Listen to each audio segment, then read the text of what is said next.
Vamos a hablar de una serie de cosas que acompañan a un momento de Navidad.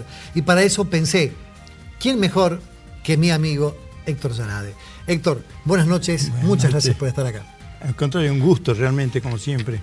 Pues sabes que para mí también. Y bueno, un poco escuchaste la presentación. Hay una serie de cosas que tienen que ver con la Navidad. Yo lo que noto, por ejemplo, es el espíritu navideño. Eso es algo realmente notable. Yo te veo en la calle cualquier día, te saludo con el entrañable cariño que te tengo. Chao Héctor, chao Jorge.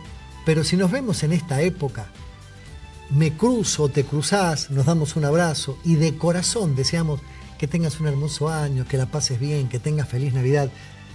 Aunque quizás algunos de los que te abracen no sean creyentes, claro, pero hay un espíritu, hay una buena onda, unas ganas reales, ciertas, serias, de que al otro, que al prójimo, le vaya bien. ¿Por qué motivo eso ocurre en esta época del año y también en el milagro? Y luego se diluye a través del tiempo en el resto del calendario. Bueno, me has nombrado la palabra calendario. Vamos a comenzar primero haciendo una distinción entre lo que es el calendario juliano y lo que es el calendario gregoriano. A ver. Vamos a pensar que el calendario gregoriano es del año 1572, hecho por el Papa Gregorio XIII. ¿Por qué te hago esta aclaración previa a todo? Porque vamos a hablar de esta fiesta y vamos a hablar de los solsticios. Solsticio de invierno y solsticio de verano, que tiene mucha relación con todas estas fechas, pero siempre tenemos que distinguir el hemisferio norte del hemisferio sur. Solsticio, sol stare, está el sol. Está el sol, y eso es un poco el centro, el meollo de todo lo que vamos a charlar hoy día y vamos a tratar. Y por otro lado vamos a ver cuándo comienza todo este tema de la Navidad. Me encanta. Y en realidad, hasta el siglo II de la era cristiana, la única fiesta que existía era Pascua. Después se agregaron dos fiestas más que son consideradas como las tres fiestas más importantes de la Iglesia cristiana, que es la Navidad y Pentecostés. Ahora, nosotros decimos la Navidad, claro, es muy importante porque es el nacimiento de Cristo. Ahora la pregunta que nos hacemos, ¿nació Cristo el 25 de diciembre? Esa es toda una pregunta, puesto que también coincide un 25 de diciembre el nacimiento de Mitra, claro, quien era el dios de los paganos, Zaratustra, sí, Zoroastro, todo es 25 de diciembre, todo es en un pajar, todo es hijo de madre virgen, todo claro, es... ¿Por qué esa similitud? Claro, bueno, vamos a ir más o menos ordenando así el tema para no enredar a la audiencia, digamos, claro, ¿no? En realidad, para la Iglesia ortodoxa rusa y la de Jerusalén, para ellos el nacimiento de Cristo es el 7 de enero. Para otras iglesias ortodoxas es el 6 y el 8 de enero. Armenios, por ejemplo. Los armenios, por ejemplo. Entonces, ¿qué hace el Papa Fabián? Le encarga al sabio Clemente de Alejandría que se ocupe de hacer un estudio de cuándo nació Cristo. ¿Esto es más o menos en qué año o en qué siglo? Siglo II, cuando se comienza a tener la inquietud. O sea, era hace poco entonces, era medio contemporánea la cosa. No, siglo II. Por eso, pero era, claro, de la época del nacimiento de Cristo, claro. Pero la fecha así central que tenés que tener en cuenta para que hablemos de esto es el año 325, que es el concilio de Nicea. Sí, Nicea, claro. Nicea. Porque hasta el momento del concilio de Nicea siempre se estaba investigando cuándo nació Cristo. Y realmente no se sabe cuándo nació Cristo. En primer término, sabemos que en esa época no había partida de nacimiento y que las iglesias anotaban los nacimientos a partir del siglo XII. Claro, entonces hay todo un hueco. Claro. Todo un hueco que es muy difícil de precisar. ¿Qué dice Mateo, qué dice Lucas en el Evangelio? Con los datos que ellos dan, que no son datos precisos, te dice durante el gobierno de Herodes, por ejemplo, ¿no? O te dan fechas así referenciales que en realidad vos las vas a controlar y no te coinciden en su totalidad, ¿no? Entonces ellos sacan la cuenta de los 9 meses, más el tiempo que tuvo Herodes, más cuánto vivió, no vivió Cristo. Aún los 33 años que vivió Cristo también es bastante convencional. Algunos hablan de 35 y 36, ¿no? 41 y 43. Claro.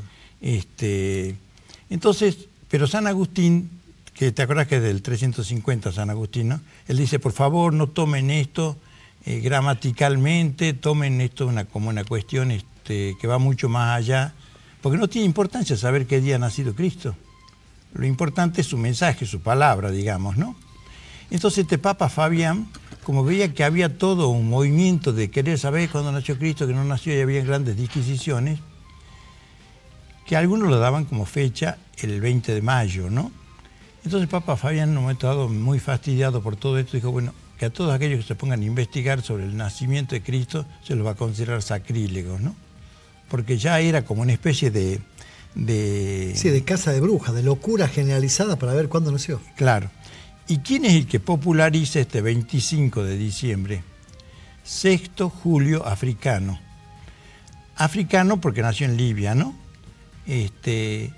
Pero él, de su vida se sabe poco, porque si bien es cierto que dicen que murió siendo obispo, en realidad no se sabe, porque en realidad él trabajó en el imperio, en la parte del ejército, con el emperador Septimio Severo, ¿no?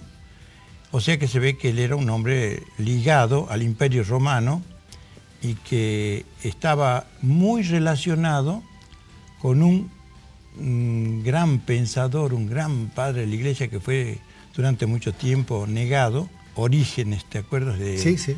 del pensador ¿no? Entonces, ellos tienen así muchas cosas en común y muchos pensamientos en común. Él es el que se ocupa de que se trate de poner el 25 de diciembre como fecha del nacimiento de Cristo, ¿no? ¿Estamos hablando de qué año? 325, o sea, que es cuando Nicea. es Nicea. Pero Concilio de Nicea. El concilio, ahora el Papa, ahí es cuando se comienza todo esto a movilizar el tema del nacimiento de Cristo, ¿no? Ahí lo hacen a Jesús Dios. ¿Deja de ser hombre y pasa a ser Dios? Bueno, ¿Es verdad que hubo un concilio? El concilio que ha sido impulsado por Constantino, por el emperador Constantino, sí, sí. Y que ponen una frase que es la que generó también muchas divisiones, consubstanciado con el Padre. No sé si me... Consubstanciado, claro. Claro, como que tiene la misma sustancia. Claro. ¿No? Sí, sí. La sustancia en el sentido filosófico aristotélico, ¿no? Materia, forma, sustancia, accidente. Entonces, ¿qué ocurre? Que en este año del concilio se resuelve directamente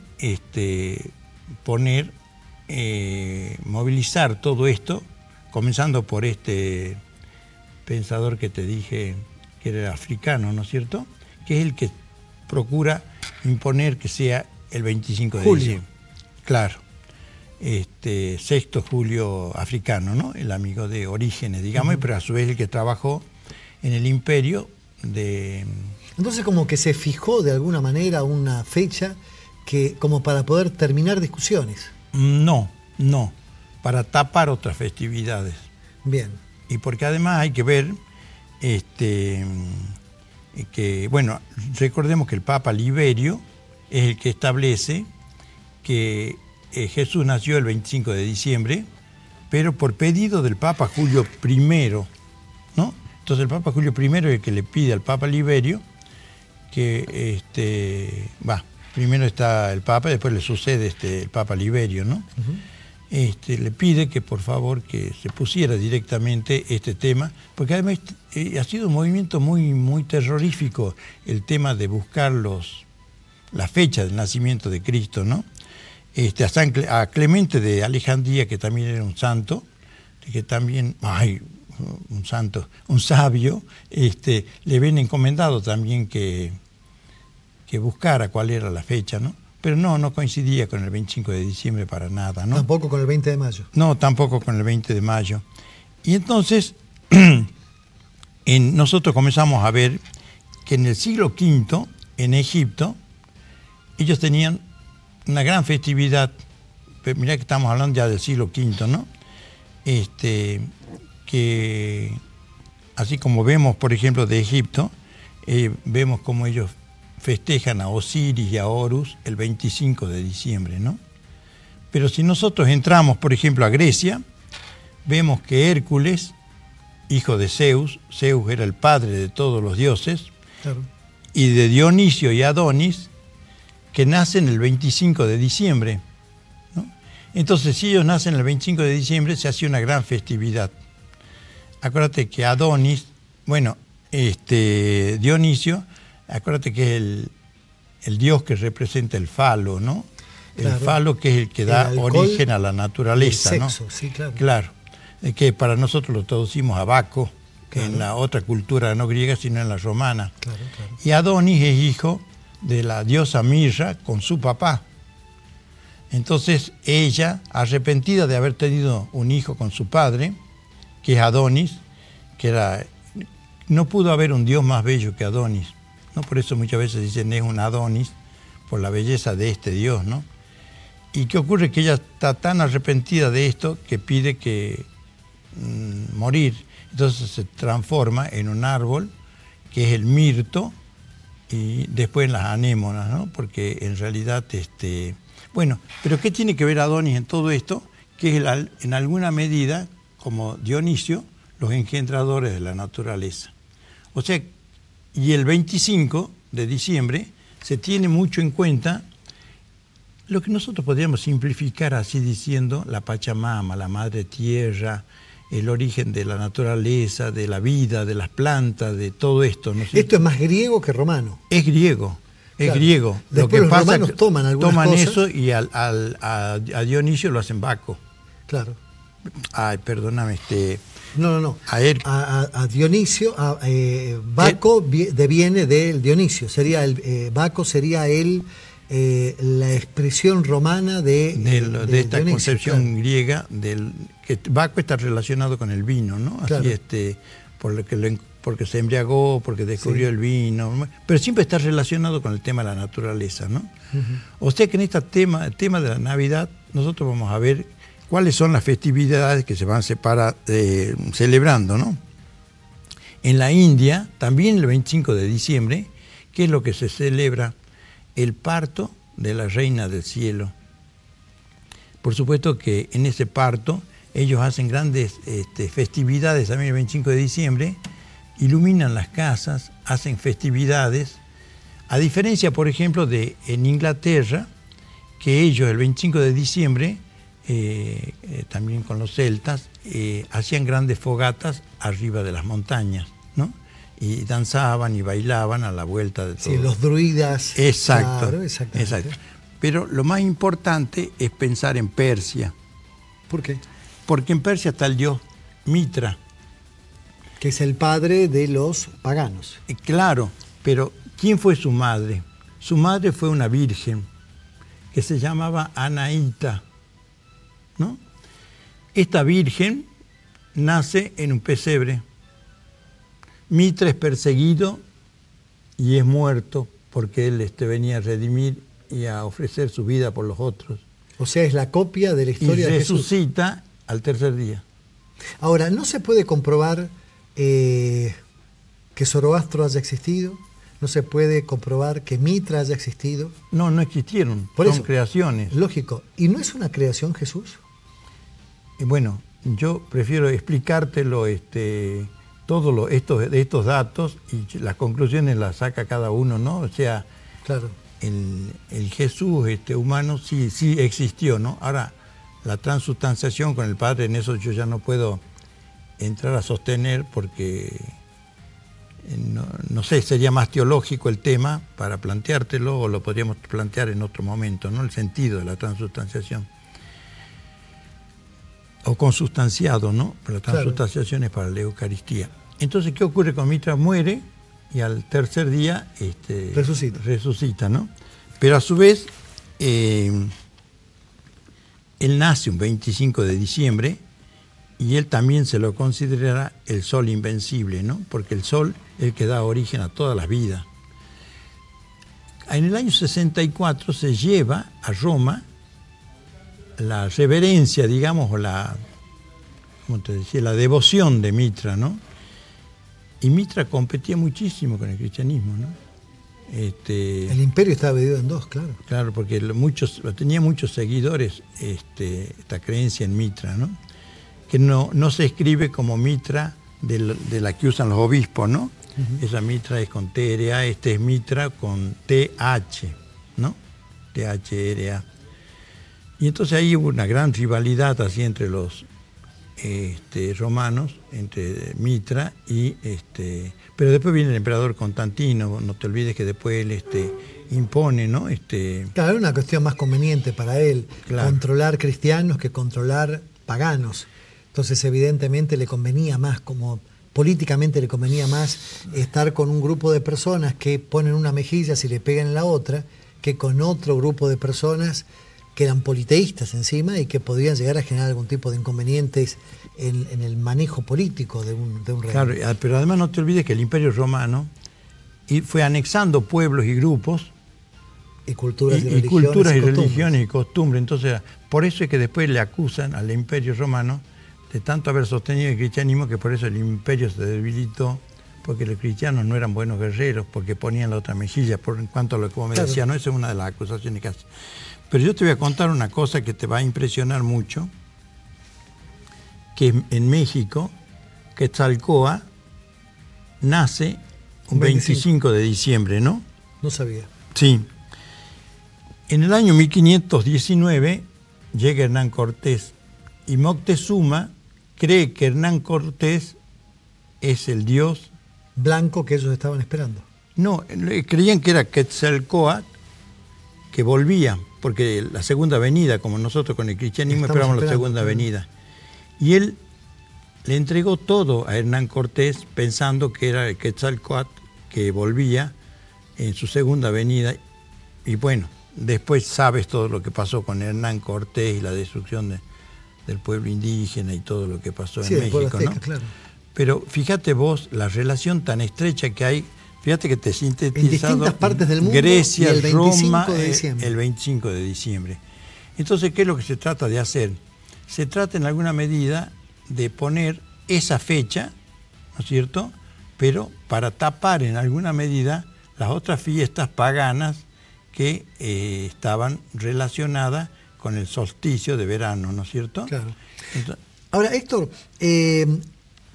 un 8 de diciembre, ¿alguien alguna vez se le ocurrió? Pues yo no he leído, pero vos sos un experto en el tema, yo no he leído en ningún lado que tenés que armar el árbol de Navidad el día 8. Ni tampoco he leído en algún lado que tenés que tener un árbol de Navidad. Hay veces que si vos no armás un pesebre, que es la representación de un hecho, histórico para muchos, profundamente religioso para otros la mezcla, la unión justa de lo histórico y lo religioso, el simbolismo puro. ¿Qué es lo que dicen los grandes teólogos de la Iglesia? Que no hay que tomar todo literalmente, ¿no? Que hay que tomar muchas cosas, datos que están en el Evangelio, son datos que no son científicamente a veces exactos, ¿no? Por ejemplo, nació durante el gobierno de Herodes, pero bueno, Herodes no estuvo un año, ¿me entendés? O sea, también es difícil precisar en cuál de todos los años que estuvo Herodes, por ejemplo. Pero el árbol de Navidad no es de esa época, y tengo entendido que quizás haya alguna raíz celta en todo esto. Mirá, el árbol de Navidad, que en realidad decimos Navidad, ¿no? Pero vos siempre pensás en lo que hemos dicho 25 de diciembre. O sea, el árbol que se festejaba el 25 de diciembre. ¿Dónde se comenzó a festejar, a venerar, digamos? Porque en realidad era una veneración. Hemisferio norte. Hemisferio norte. Pero además, un lugar particular donde comenzó toda esta tradición, comenzó en Rusia. Ah, Rusia. Aparte de la Siberia. Después pasa a Alemania, ¿no? Pero ¿por qué te digo hablo de Rusia? Mirá la comparación que vamos a hacer, porque esto es muy interesante para que todos no los hayamos confundido, ¿no?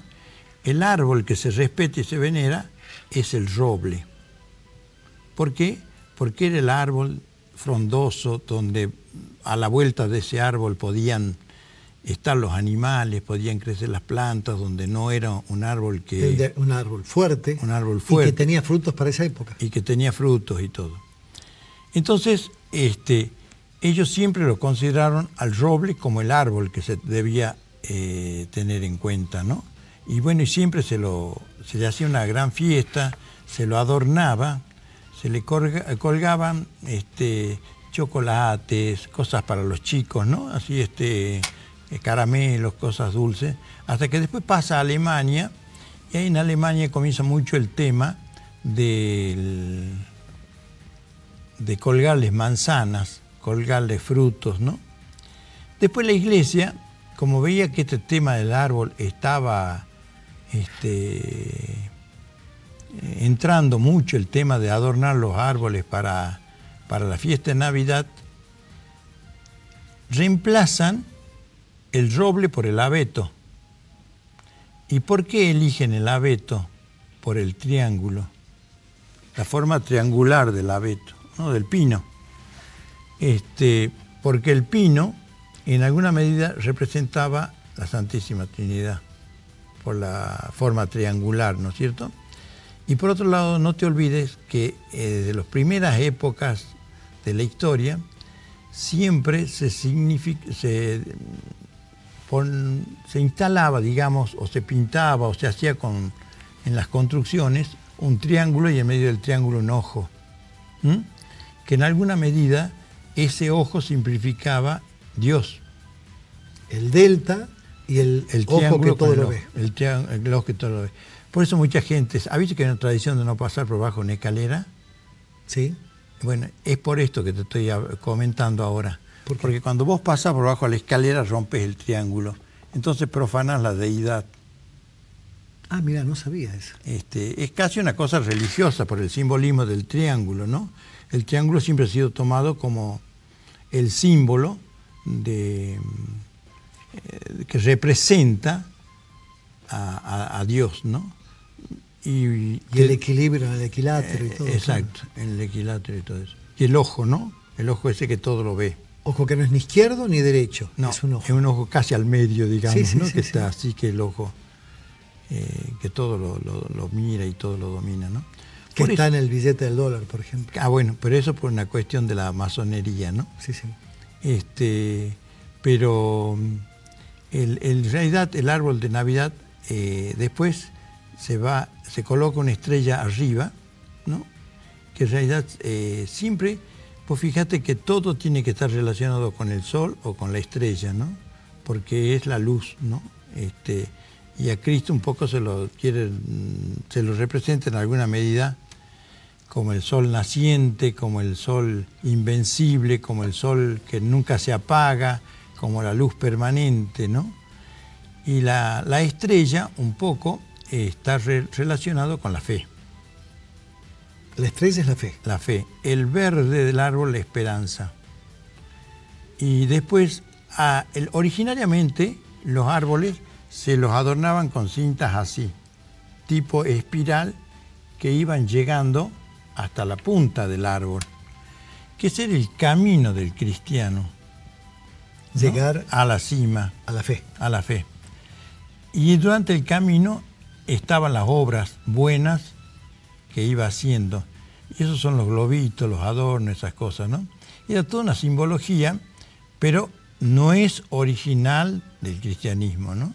El cristianismo O sea, el árbol de Navidad surge allá, entonces. Claro, es de Navidad porque es el 25. Es decir, yo quiero que nadie por ahí me diga, no, pero en esa época era el 21 o el 22. Claro, porque era con el calendario juliano. Juliano, no gregoriano. No con el gregoriano, pero esa fecha del solsticio coincide con el 25. Nuestro, con el, ¿no? Entonces ahí había un desfasaje de fechas, pero es lo mismo. Estamos hablando de la misma fecha de la naturaleza, digamos, cuando se produce el solsticio, ¿no?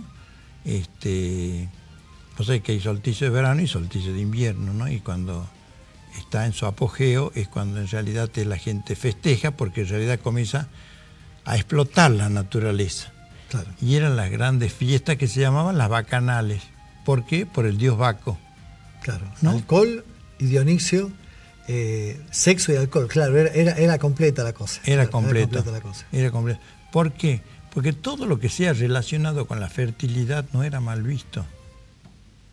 Sí, a tal punto que en Pompeya recuerdo haber visto piletas como de natación comunitarias con falos colocados en las paredes, en los costados y en lo que sería el borde. O sea, Sí. una persona podía sentarse arriba de un falo de piedra. De piedra, sí. Y eran fiestas o encuentros comunitarios, para decirlo de Sí, alguna manera. que eran las bacanales, por Baco, Claro. ¿no? Así que todo esto tiene así mucho que... Ahora, si nosotros nos ponemos a pensar desde otro punto de vista así teológico, es tan importante saber si Cristo nació el 25 o el 24 de diciembre. Creo que no es eso lo más importante, creo que lo más importante es el mensaje, ¿no? La palabra, lo que ha Claro. enseñado eso. Ahora, fíjate vos lo que son las cosas, ¿no? Mitra tiene 12 seguidores que lo acompañan. Y cada uno de sus seguidores, como Cristo tiene 12 apóstoles, ¿no? Sí, sí. Están relacionados con cada uno de los signos del zodíaco.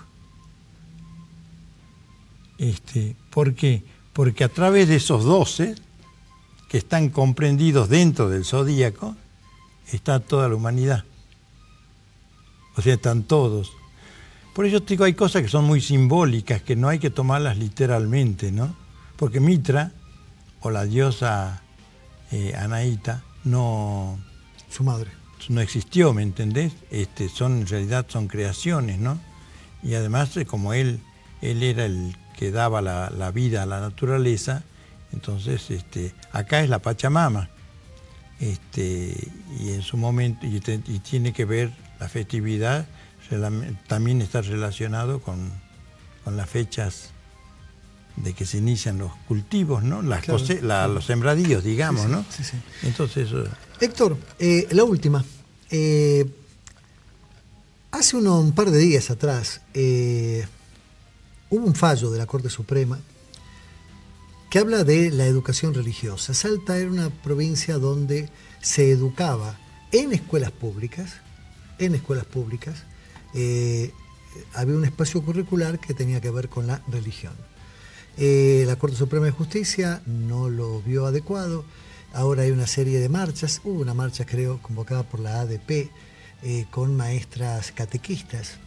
Pero hay mensajes que son contradictorios. Por ejemplo, leía en el Tribuno lo de Carnielo, hablando de los docentes que enseñan, o sea, dándolo por hecho a esto que era un espacio curricular donde se enseñaba como si es historia, matemática, física, religión.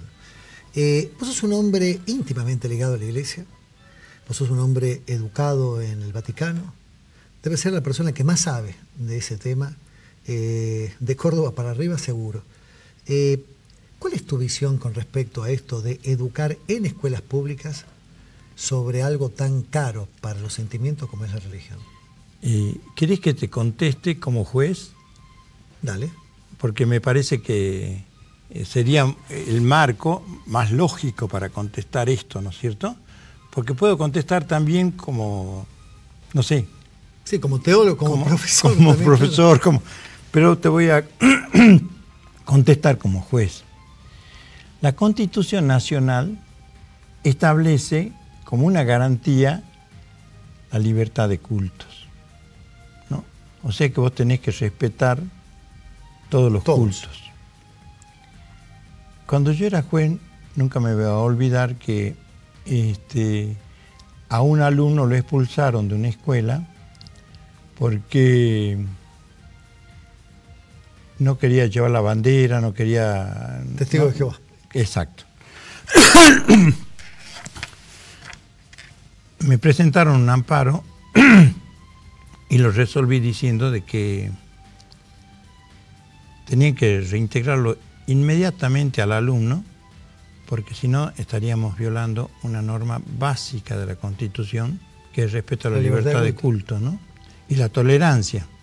Y le impuse a la directora que durante un mes todos los días, al comenzar las clases, leyera el artículo de la Constitución donde hablaba de los derechos del ciudadano y de la libertad de culto. Era como la probation que le generaste a...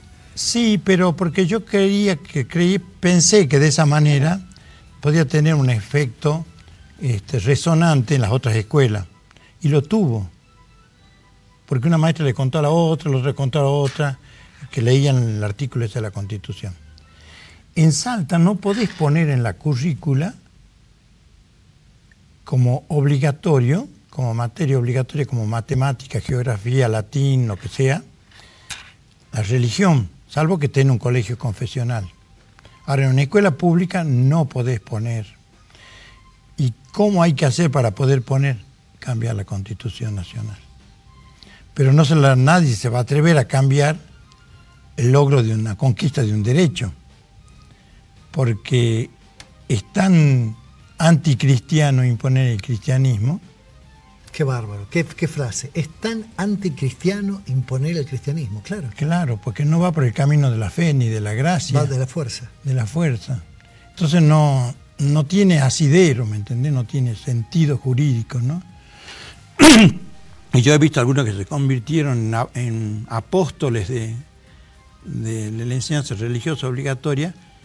Yo decía, qué horror si Cristo viniera y viera esto de estos apóstoles de la imposición de la enseñanza religiosa. Cristo se muere, ¿no? Realmente. Ahora, si vos me preguntás como a Héctor Yarade, ¿qué le parece que se enseñe religión? Yo te diría, a mí no me parece bien que se enseñe religión, me encantaría que se enseñen principios de las religiones, principios de ética y moral, o de ontología, ¿me entendés? Pero que se hable de todas las religiones, pero no como una materia catequística, ¿no es cierto? Y para que en alguna medida converjan, que todas, los musulmanes, los judíos, el cristianismo, ninguna va más allá del amor, en esencia, digamos, ¿no? Porque si vamos a una persona no le vas a chorear, no te vas a meter con la mujer de él, no le vas a robar, no le vas... ¿Me entendés? El concepto comunista, claro. Claro. Claro. Pero esta cosa de la pequeña capillita, ay no, es vergonzante, ¿no? Héctor, me encantó la frase esa, realmente me encantó, porque es cierto, no es de cristiano encajar el cristianismo. Claro, nuestra religión está instalada en el principio de la gracia, de la gratuidad y de la fe. Por eso todo eso que dicen, me ha dicho la Virgen que rece tanto el rosario y que haga tal cosa, las cadenas esas que mandan, por favor yo les pido a todos los que me escuchan que no les lleven la punta a las cadenas esas de que recen Ave María, pasen a 10 personas, 12 personas y si todo no, eso. Si no, algo malo. Porque eso está en contra, rompe el principio de la gracia. La gracia es gratuito, es una gratuidad. Te lo da porque te ama Dios, no porque vos te mereces, porque en realidad si nos salvamos porque Él nos ama, no porque nosotros nos lo merecemos. ¿No? Claro. Entonces... Maravilloso, Héctor. Realmente me dejaste... Me encantó la frase esa. Es una frase de título para un diario, realmente que sí. Héctor Yarade, un verdadero placer que hayas estado acá. Bueno, muchas gracias.